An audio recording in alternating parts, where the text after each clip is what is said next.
Desde los estudios de NTC, la red independiente presenta Noticias 1. Aquí está, esta es la imagen del día. El accidente en la vía entre Cajamarca, Tolima, con Calarcá, Quindío, que causó la muerte a 8 estudiantes y 2 profesores de la Facultad de Ingeniería de la Universidad von Humboldt de Armenia. El grupo iba para una práctica dentro de los túneles del cruce de la Cordillera Central en la línea.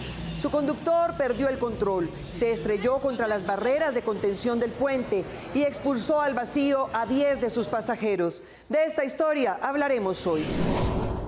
Esta noche en Noticias 1, el recién electo magistrado Carvajal podría estar impedido para estudiar la constitucionalidad de la reforma pensional porque asesoró al gobierno en su redacción.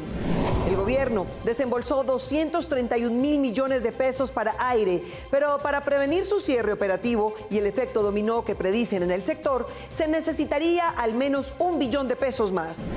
Al imputado magistrado Álvaro Hernán Prada, la defensa de Uribe le pidió ver un documento y el asistente judicial de Jaime Granados le pasó fue un mensaje de WhatsApp. La Defensoría hace un llamado para evitar el reclutamiento de niños como esclavos de la cocaína, la guerra y la prostitución de mordisco y las otras posguerrillas. ¿Y en qué tal esto? Militares secuestrados por la guerrilla hace más de 25 años aún no reciben las indemnizaciones ya decretadas.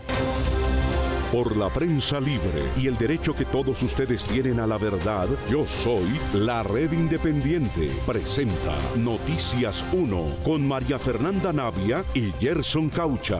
Buenas noches, bienvenidos. Héctor Carvajal, el magistrado constitucional electo ayer, podría no significar un voto a favor de la reforma pensional, pues él asesoró al gobierno en su redacción. Camila Hidrogo. María Fernanda, él mismo dijo en el Congreso, en el debate de su elección, que ha representado también a muchos congresistas, entre los que se incluyen Gustavo Petro y Álvaro Uribe, y además tiene contratos públicos que debe dejar a un lado para vestir la toga en la Corte. Felicitaciones, señor magistrado de la Corte Constitucional, Héctor Carvajal. Héctor Carvajal, elegido recientemente magistrado de la Corte Constitucional, ha sido abogado del presidente Gustavo Petro, del expresidente Álvaro Uribe y sus hijos. También fue asesor jurídico de diferentes entidades, como Colpensiones, Colombia con Preeficiente, la Gobernación de Cundinamarca, la CAR Cundinamarca y la Federación Colombiana de Municipios. Defendiendo desde el presidente de la República, senadores de la República, representantes, muchos de los que están aquí, asumí su defensa cuando así me lo reclamaron. En 2022 tuvo 2 contratos que suman 106 millones de pesos, 2 más en 2023 de 368 millones. El año con más contratos fue 2024 con 6 que suman 1.101 millones de pesos y 4 en 2025 que aún están activos por 851 millones de pesos. Les quedo muy agradecidos por escucharme. Para un total de 2.428 millones de pesos con entidades del orden central en Cundinamarca y la Federación de Municipios. La democracia es un derecho de todos los colombianos a acceder a los cargos públicos y de carácter político. Congresistas y magistrados examinan su contrato por 293 millones de pesos con Colpensiones, en este caso para asesorar como abogado la reforma pensional, que la Corte Constitucional tiene programado debatir el próximo 29 de mayo. Su condición de contratista le genera una posible incompatibilidad y antes de su posesión ya fue recusado. ¡Tranquilícese! He sido un defensor férreo de la Constitución. El magistrado electo además deberá finalizar dichos contratos, pues aunque hay ciertos trabajos extra que un magistrado puede hacer, la ley le prohíbe estar empleado por el gobierno. Los congresistas se rasgaron las investiduras al asumir el debate de elección del magistrado Carvajal. En el mismo se enteraron de que la opinión ciudadana sobre el Congreso es desfavorable en un 73%, pero también perdieron tiempo admitiendo la falta de organización en sus debates. ¿Cuál es la prisa? ¿Por qué tanta precocidad? La plenaria del Senado de esta semana duró más de 7 horas porque los congresistas discutieron la mitad de ese tiempo el orden del día y después tomaron 2 horas en reclamos y defensas contra Efraín Cepeda por sus maniobras en la votación que hundió la consulta popular. Presidente Efraín Cepeda, Míreme a los ojos y dígame que no apelé la decisión. No obstante, el punto clave por el que estaban los senadores era la elección del magistrado de la Corte Constitucional, por quien ya tenían asegurado su voto. Yo les pido que procedamos a votar.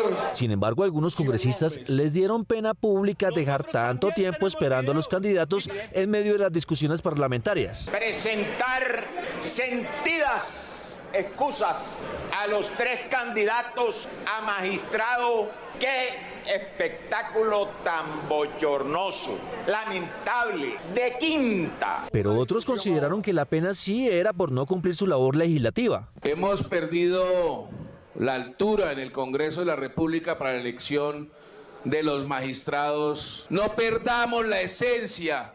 Ya hicimos hoy un discurso, un ejemplo circense. Esta sesión está siendo transmitida. Están los medios de comunicación. No debe dar pena decir que llegamos a las 8 y son las 10 y no nos hemos ido. Ante la aparente vergüenza pública de algunos, se dio paso a las preguntas, poniendo al descubierto sus cualidades de preguntadores. ¿Cuál es el compromiso que asume? Yo voy a pedir que nos remitamos a preguntas concretas, breves. Aunque fueron más de 20 preguntas resueltas parcialmente por los ternados, ya se sabía quién sería el elegido. En los pasillos del Congreso se escucharon voces de que la autocrítica pública fue por el 73% de desfavorabilidad que tiene el Congreso, según una encuesta realizada el mes pasado. Una prima del presidente Petro, que hace reclamos sociales e hizo campaña política en Ciénaga de Oro, recibió un ramo de flores con una nota que lamentaba su fallecimiento y se vino a Bogotá en busca de protección y atención a sus reclamos. Me han amenazado de muerte de una manera muy vil. Claudia Petro es dirigente política en su municipio Ciénaga de Oro, Córdoba. Allí realiza actividades de denuncia y control político que hace públicas a través de sus redes sociales y fruto de ello, ahora ser blanco de amenazas de muerte. Un ataque de muerte con llegar a mi casa, unas flores, un arreglo fúnebre con nombre propio, Claudia Petro. Es evidente que deja aclarado de que el trabajo que estamos haciendo políticamente está funcionando. Claudia, prima del presidente Gustavo Petro, fue candidata a la Asamblea Departamental y a la Alcaldía de Ciénaga de Oro, aspiraciones que no se concretaron, pero sí siguió realizando denuncias de los manejos políticos en su municipio. Es vergonzoso revisar esa estructura política que tiene el departamento de Córdoba. Se habla de lo que es el control del presupuesto municipal, el presupuesto gubernamental, se habla de las mermeladas políticas, de los contratos que de alguna forma se licitan pero no se termina la ejecución. Claudia vino a Bogotá para poner en conocimiento de las autoridades esta amenaza de muerte que no la atemoriza, pero sí pide mayor seguridad. Le exijo a la Unidad Nacional de Protección y le exijo a la Fiscalía General de la Nación que activen esas rutas contundentes y ágiles para que mi vida se encuentre segura. Madre de 3 hijos y casada, Claudia Petro explica también que en sus redes ha denunciado la inequidad de su municipio, en donde paradójicamente opera una multinacional de cárnicos. Nosotros tenemos una de las multinacionales más importantes en exportación de carne, usando el uso de nuestro municipio en Ciénaga de Oro. Sin embargo, es un municipio que carece de oportunidades laborales, de desarrollo educativo, no tenemos ni siquiera un instituto de desarrollo técnico. Dice tener una vida propia en la política, a pesar de su relación familiar con el presidente, pero comulga con sus ideas. El gobierno desembolsó esta semana 231.000 millones de pesos para cubrir parte de las deudas de la intervenida empresa Aire, luego de que se advirtiera que su falta de capital generaría un efecto dominó en todo el sector. Pero para salvar la crisis, los gremios de la costa dicen que se necesita mucho más. Aunque el gobierno pagó esta semana a Aire 231.000 millones de pesos en subsidios de energía, estos recursos no serán suficientes para saldar sus deudas con las generadoras ni superar la crisis financiera. Así lo advirtió el Comité Intergremial del Atlántico. La deuda que tiene Aire intervenida desde el momento de su intervención, que fue en septiembre de 2024 hasta marzo de 2025, con las generadoras suma ya 1.2 billones de pesos. Y lo que se está girando a Aire por concepto de subsidios es 231.000 millones de pesos. Según el comité, las deudas de Aire se han duplicado tras su intervención. En el momento en que asumió la intervención o la operación de la empresa, la superintendencia, a la fecha o a marzo, para ser más precisos, ya esa deuda pasó de 940 mil millones de pesos a 2.1 billones de pesos. Estiman que AIRE necesita más de 2 billones de pesos para evitar su colapso financiero y un efecto dominó que impactaría al sistema eléctrico nacional. Aseguran que la Superservicios guarda silencio sobre la sostenibilidad financiera de la empresa. Hemos enviado oficios, hemos enviado solicitudes, hemos enviado propuestas a la superintendencia y hemos recibido respuestas muy escuetas. La empresa AIRE aclaró que las deudas posteriores a la intervención no se han duplicado y reconoció que la situación financiera de la compañía es compleja, razón por la que solicitaron recursos a la Superintendencia de Servicios. Por su parte, el ministro de Minas, Edwin Palma, aseguró que el reto es ir abonando a los acreedores de AIRE. Hay un problema de liquidez, hay deudas y si hay deudas pues no nos venden. Sí, eso es decir, nadie le presta al que no le ha pagado. Eso es normal en un mercado como esto. Estamos tratando de identificar, de definir cuáles son las deudas para mirar a ver si se pueden hacer abonos, si se pueden hacer compromisos. Aclaró que las deudas de la empresa a septiembre de 2024, cuando fue intervenida, superaban los 2 billones de pesos. Álvaro Hernán Prada, a quien el Centro Democrático escogió como magistrado del CNE para que pudiera evadir su imputación por compra de testigos del caso Uribe, declaró ayer en ese caso y la juez tuvo que protestar por el mensaje que le pasaron como si fuera un documento que la defensa desde la virtualidad le pidió leer. En la sesión 44 del juicio del expresidente Álvaro Uribe por manipulación de testigos y soborno, testificó el consejero electoral Álvaro Hernán Prada, también imputado por reclutar testigos del caso. En su declaración, en vez de un documento sobre el que lo interrogó la defensa de Uribe, el asistente legal puso frente a sus ojos un chat de WhatsApp. Están poniéndose una conversación vía chat. Entonces, doctor Barraza, por favor, seriedad en los documentos que le están poniendo de presente. ¿Cómo es que el doctor Granados está pidiendo que le pongan de presente? La fiscalía verifica y lo que yo desde acá estoy atenta y le están poniendo una conversación vía chat. La defensa de Uribe intentó explicar que no había sido su intención enviar un mensaje al declarante. Está poniendo de presente es una conversación vía chat. Eso no fue lo que yo pedí. Eso no fue lo que yo pedí. Sí. En las actuales sesiones acuden al estrado los testigos de la defensa, que intenta desbaratar los testimonios de la fiscalía y en especial el del testigo Juan Guillermo Monsalve, cuyo padre declaró esta semana. He dicho que el doctor Granados es como un vendedor de electrodomésticos. No va a decir que su producto está dañado. El padre de Monsalve aseguró sin mostrar evidencias que Iván Cepeda le pagaba mensualidades. Me daba 1.200.000, pues me los daba Frankie, pero con orden de él. No era que... ¿De quién? ¿Orden de quién? ¿Orden de quién?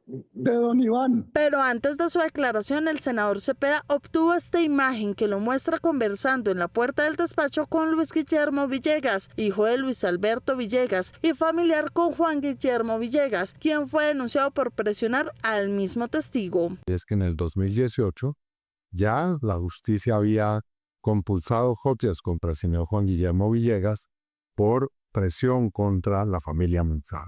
Cepeda también aseguró que Diego Pérez Henao, alias Diego Rastrojo, quien habría ordenado el secuestro del menor Lian José Ortúa, es testigo de Uribe Vélez. Las contradicciones, mentiras, afirmaciones mendaces de una serie de testigos en los que hay buena parte de los peores criminales de la historia del país. Este lunes reiniciará el juicio en contra del expresidente y en la sesión 46 se escucharán más testigos de la defensa.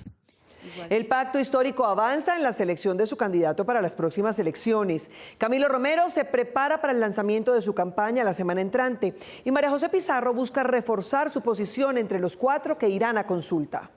Pero sabemos que la disputa real está en las calles. La senadora María José Pizarro hoy se perfila como la precandidata de mayores apoyos de cara a la consulta que realizará el Pacto Histórico en octubre próximo para definir su candidato presidencial del próximo año. Entregarle a este proyecto político un segundo gobierno progresista. Así que estamos listos, preparando todo. En la baraja de nombres desde la izquierda también está presente el ex embajador en Argentina, Camilo Romero, quien por ahora define la forma en que presentará su candidatura a la presidencia. Puede ser un camino de firmas, puede ser un camino de acoger algunas invitaciones que hemos recibido de algunos partidos, colectivos que se están construyendo. Allí dentro del progresismo está la gente del Pacto Histórico, está la gente de Unitario. La senadora tiene el respaldo de representantes a la Cámara, incluso de otras colectividades, que buscarán justamente en sus regiones los votos que le permitan a Pizarro llegar a concretar su aspiración de ser candidata del Pacto Histórico, aunque maneja con cautela su campaña. Pues cada tiempo, cada momento tiene su afán, ¿no? Parte de prepararse para ganar es no develar todas las estrategias, entonces nos estamos preparando evidentemente para ganar. Romero busca apoyos en otros sectores políticos como alternativa para unir grupos independientes, pero no necesariamente del centro, cuyo papel no considera frente a la necesidad de reformas para combatir la pobreza. Nos vamos a jugar una opción de centro en un país como este, con este nivel de desigualdad, con este nivel de pobreza, a que no pase nada, a jugar a un centro para que nada cambie. Pizarro inicialmente irá a consulta con Gustavo Bolívar, Carolina Corcho y Susana Muhammad. Romero anticipó que su propuesta se denominará Pa'lante, con la que espera recoger ideas diversas en la construcción de un frente amplio que le brinde a Colombia un nuevo periodo del progresismo en la presidencia. Desde noviembre de 2024, los 5 precandidatos de Centro Democrático tienen una reunión semanal con Álvaro Uribe, y esta vez fue a menos de 1 kilómetro de la que tenía Iván Cepeda. El expresidente en Cali se autodefinió como bodeguero. Ustedes se imaginan yo trabado. El expresidente Uribe, después de completar otra semana de su juicio, llegó a Cali con los precandidatos presidenciales de su grupo. Al presidente hay que leerlo despacio. En la misma ciudad estaba el senador Iván Cepeda, quien también completó otra semana de juicio, pero en calidad de víctima de Álvaro Uribe. Sabido que en estos días también ha hecho presencia en la ciudad el expresidente hoy procesado Álvaro Uribe Vélez. Quiero decir que meramente es una coincidencia, porque suficiente es estar los 5 días de la semana en ese juicio. Mientras Cepeda promovía ideas para apoyar la consulta popular y las reformas del gobierno Petro, Uribe preguntaba a sus precandidatos qué hacer con la seguridad. Presidente, usted ya no lo enseñó. Los indígenas cuando marchen por la Panamericana van es por la berma, porque por la vida va el ejército. No vuelven a entrar los indígenas a destruir Cali, ¡nunca! La senadora María Fernanda Cabal dijo tener clara la estrategia para atacar el crimen. Usted no gana la guerra entrando por el plan, usted la gana por la montaña, no es por el valle, es por arriba. Pero Uribe hizo pública otra estrategia para promocionar ideas. ¿Quiénes van a sacar el teléfono? Los bodegueros. ¿Dónde están los bodegueros? El teléfono, bodegueros. Al parecer estaba respondiendo a quienes han criticado las denominadas bodegas uribistas. Préstenme el teléfono, que yo soy bodeguero. Está aquí, presidente.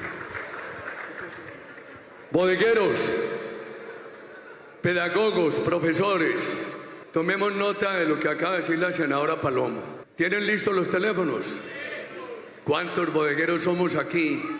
En 2021, la Procuraduría abrió investigación contra miembros del Centro Democrático que promovían estrategias a través de chats denominados bodeguitas uribistas para atacar a opositores al gobierno Duque y medios de comunicación. Al menos 10 muertes provocó el accidente del bus de una universidad de Armenia, cuyo chofer perdió el control sobre el puente helicoidal del paso de la línea entre Tolima y Quindío. Esta es la última foto que se tomaron los estudiantes antes de que su bus colisionara y varios de ellos murieran. Un siniestro vial en la carretera conocida como La Línea, que conecta Cajamarca, Tolima y Calarcá en el Quindío, cobró la vida de por lo menos 10 personas y otras 8 se encuentran en atención hospitalaria. Un bus que venía con 26 pasajeros, estudiantes de la Humboldt, de la Facultad de Ingeniería, 23 de ellos estudiantes y 3 personas de Invías estaban haciendo un trabajo en los túneles de aquí de la línea. En el autobús de la empresa Logitur se transportaban también a 2 profesores y una persona de mercadeo de la Universidad von Humboldt que hacían una clase práctica en los túneles de la línea. El bus al parecer se queda sin frenos y ya sobre el puente, digamos, pierde el control del mismo. Da contra las barandas del puente y salen expulsados algunos de los estudiantes. El conductor, que perdió el control del vehículo en el puente helicoidal y tras el impacto contra los laterales del puente, los pasajeros salieron expulsados y cayeron al abismo desde una altura aproximada de 30 metros. A todo el personal de ambulancias que llegaron también con rapidez y pues esto servido para que algunos de estos puedan estar hoy ya en atención hospitalaria y que se puedan salvar también las vidas de ellos. Luego del accidente, los habitantes de la zona alertaron a las autoridades que junto con el CTI de la Fiscalía socorrieron a los heridos y realizaron el levantamiento de los cadáveres. Es también el llamado a todos, no solamente los que transitan esta vía a la línea, sino cualquier carretera del país, es siempre revisar sus vehículos, los frenos, la caja de cambios y sobre todo entender que hay que manejar con prudencia sobre los límites de velocidad que están establecidos. A esta hora ya se ha confirmado la identidad de los fallecidos y los heridos han sido trasladados a la Clínica La Sagrada Familia, el Hospital San Juan de Dios de Armenia y el Hospital La Misericordia de Calarcá. La Jurisdicción Especial de Paz hizo un llamado especial al gobierno porque piensa que al ritmo que las bandas posguerrilleras están matando a los exguerrilleros, no va a haber quien le cuente la verdad y repare a las víctimas. La Jurisdicción Especial para la Paz alertó que los espacios de reincorporación están en riesgo de desaparecer por cuenta de su vecindad con territorios controlados por grupos armados ilegales. Según el tribunal, con corte a mayo 23, se han presentado en el país 22 asesinatos de excombatientes en 2025. En los espacios territoriales donde venía dándose la reincorporación de muchos excombatientes, los dispositivos de seguridad se han debilitado o se han retirado. Y eso ha facilitado de alguna manera estas cifras tan terribles que hoy nos han denunciado los excombatientes. Para la magistrada Reinere Jaramillo, esta situación de inseguridad contra los firmantes de paz impide que se avance en las respuestas que se les deben dar a las víctimas del conflicto en términos de verdad y reparación. Es en los territorios y con los comparecientes que se van a realizar los trabajos y obras con contenido reparador, los TOAR, que hacen parte de las sanciones propias de este sistema de justicia transicional. Y si no hay garantías de seguridad en el territorio para las víctimas, para los comparecientes, para todo, va a ser imposible materializar las sentencias en los territorios. La Agencia de Reincorporación y Normalización encargada de los espacios territoriales reconocen que hay dificultades en materia de seguridad. Hay una tendencia de los grupos armados a presionar la salida de los ETCR pensando que por esa vía presionan la salida de los dispositivos de ejército y de los dispositivos de policía que están ubicados en la zona para el cuidado de los firmantes. Por lo que viene tomando medidas para garantizar la seguridad de 450 personas que se encuentran en estos espacios. Tenemos en agenda también los traslados de uno de los ETCR ubicado en Guaviare. Estamos haciendo gestiones frente a uno de los ETCR que nos ordena la JEP, que es el que está ubicado en Putumayo, de la Pradera. La magistrada Jaramillo considera que es una obligación del Estado cumplir el acuerdo final de paz, partiendo que hay un riesgo de quienes lo firmaron. Nuestro pasaporte vinotinto es el número 34 en el ranking mundial, lo que indican los indicadores. La organización Visa Index acaba de publicar su ranking de pasaportes según el número de países que permiten su ingreso sin visa previa. El ganador es el singapurés, que entra sin trámites en 194 naciones, y el último es el afgano, que de todos modos pasa derecho en Haití y Micronesia. Al colombiano le dio el puesto 39, más abajo que el chileno, pero mejor ubicado que el saudita. Esto indica que en las filas de migración no hay primera clase. Esto es lo que indican los indicadores. Las ofertas de pague después, las suscripciones y las compras en un clic tienen todo el potencial para quitarle su independencia financiera. Recupere su libertad, clasifíquelas y decida qué es prescindible de todo lo que adquirió por impulso. En la era del páguelo después y las compras en un clic, endeudarse se ha vuelto más fácil que nunca, pero lo fácil no siempre es lo mejor. Muchas de las deudas que acumulamos no son necesarias y pueden convertirse en una trampa silenciosa.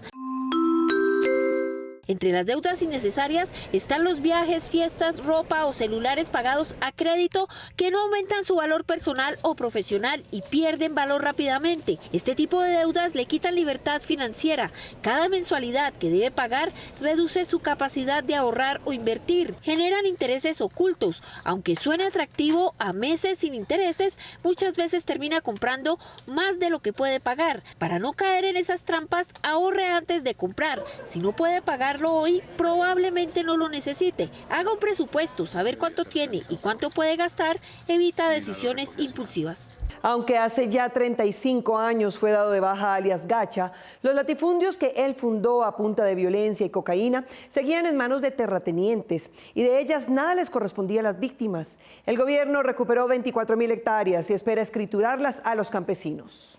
Somos las víctimas de la base aérea, de la policía, de los terratenientes del municipio y del Clan del Golfo. En la entrega de tierras del gobierno en Barranca Bermeja, la Agencia Nacional de Tierras y la Sociedad de Activos Especiales SAE se comprometieron a entregar a campesinos del Magdalena Medio predios despojados a los narcotraficantes. Esas tierras las llevamos reclamando más de 40 años. Son 49 predios que dejaron los narcos que habían en nuestros territorios y los terratenientes se las han querido robar. Luisa Montaño representa 45 asociaciones de víctimas del conflicto en Puerto Salgar, Cundinamarca. La lideresa denuncia que predios expropiados por el Estado Agacha y sus socios están en manos de terratenientes relacionados con políticos locales. El señor Andrés Mauricio Parra, el inspector de policía que existía, el señor Jaime Maldonado, exalcalde del municipio, el hermano Freddy Maldonado, donde cogen las tierras y las venden. Uno de los predios es Valle Escondido, ubicado en la vereda La Viuda en Puerto Salgar. Desde 2017, la SAE le arrienda la finca a Evelyn Marín. En mayo de 2023, Luisa y otros campesinos irrumpieron en el predio para protestar. No es justo porque somos víctimas del conflicto armado, donde nos han asesinado nuestras familias, nuestros padres, nuestros tíos, para ellos apoderarse de las tierras. Carlos Alberto Romero lideraba con Luisa las manifestaciones en los predios incautados. En Valle Escondido grabó este video en el que lo amenazan los hombres de las camionetas. El 16 de diciembre de 2023, Carlos Alberto fue asesinado por sicarios y Luisa abandonó Puerto Salgar por amenazas. Por liderar en esta zona la interlocución con la Agencia Nacional de Tierras y la Sociedad de Activos, la entrega de tierras y activos decomisados a las organizaciones campesinas. Con esta firma ayer, 24.300 hectáreas incautadas en el Magdalena Medio de la SAE pasaron a la Agencia Nacional de Tierras. Felipe Harman, director de la entidad, aseguró que iniciarán los desalojos correspondientes para entregárselas a campesinos y víctimas. El Ministerio de Trabajo prohibió que a un empleado o aspirante se le exijan exámenes de VIH o de embarazo. Los pacientes de esta enfermedad celebran la decisión que los estigmatizaba sin causa real. No discriminemos ni a la familia, ni a los amigos, ni al niño, a nadie que viva con VIH porque es una persona común y corriente. El Ministerio del Trabajo dio a conocer la resolución 1843 de 2025 que prohíbe la exigencia de pruebas de VIH, embarazo o serología para ingresar o permanecer en cualquier trabajo. Redes de apoyo a personas que viven con VIH celebran la resolución y afirman que es un paso más para reducir la discriminación y desinformación sobre la enfermedad. La ratificación de la prohibición de la solicitud de exámenes de embarazo, de exámenes de serología y en particular exámenes del VIH para el ingreso a cualquier trabajo. Algunas empresas solicitaban la prueba de VIH a sus futuros empleados y de salir positivo a la prueba se convertía en una razón para pausar el proceso de contratación e incluso generar despidos injustificados a sus empleados. Hoy está comprobado que una persona que vive con VIH en un estado de control de la enfermedad,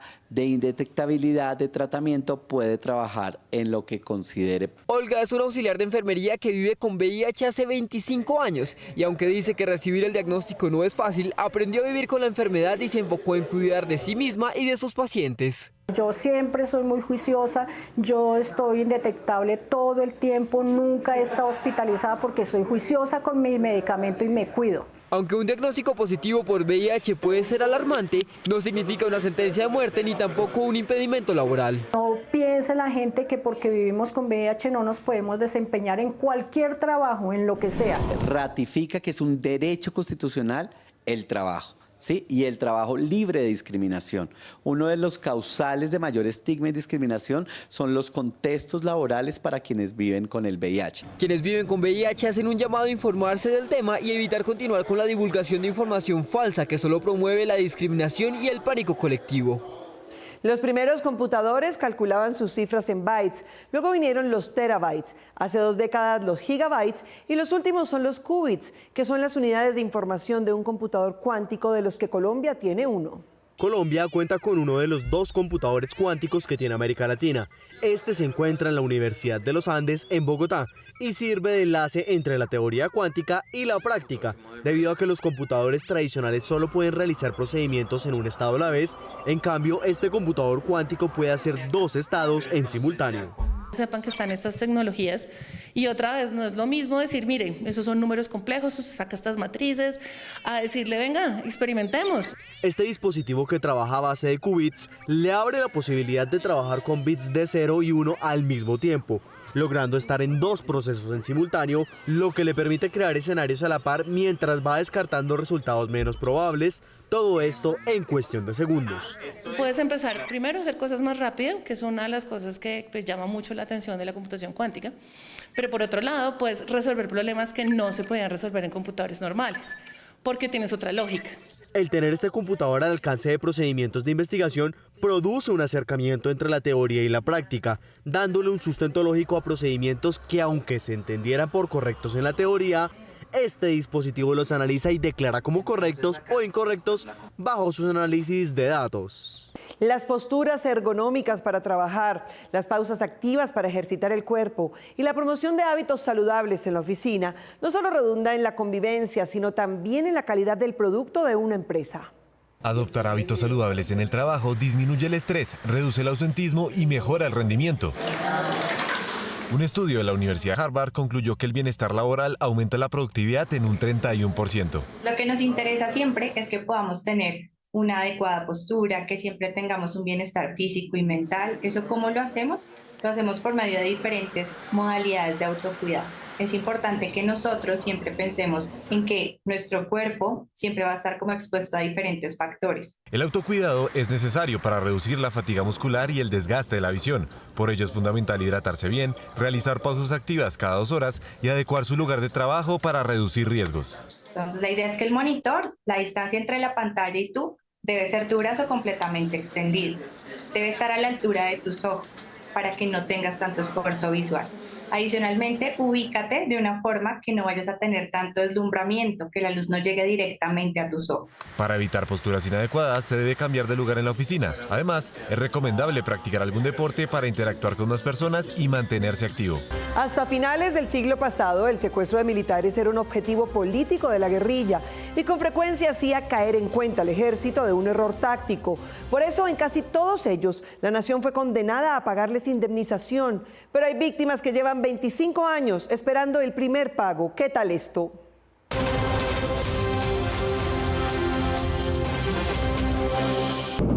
Soy uno de los soldados de la toma de Miraflores Guaviare. Este es uno de los 129 militares y policías secuestrados en la toma de las FARC a Miraflores Guaviare el 3 de agosto de 1998 y uno de los miembros de la fuerza pública que ganaron las demandas al Estado, Ministerio de Defensa, por los perjuicios morales y materiales a causa de las fallas y debilidades de las Fuerzas Armadas en el servicio. No tenía los recursos económicos ni nada, ni me dejaron seguir en la fuerza pública porque tenía daños psicológicos. Comencé los trámites para la demanda a la nación y es el momento todavía en que no me han dado la indemnización. Como este militar, otros cientos de uniformados, algunos de ellos afectados hace 24 años y que ganaron sus demandas a la nación, siguen esperando sus indemnizaciones. Estoy representando más de 1000 víctimas de un promedio de entre 15 y 20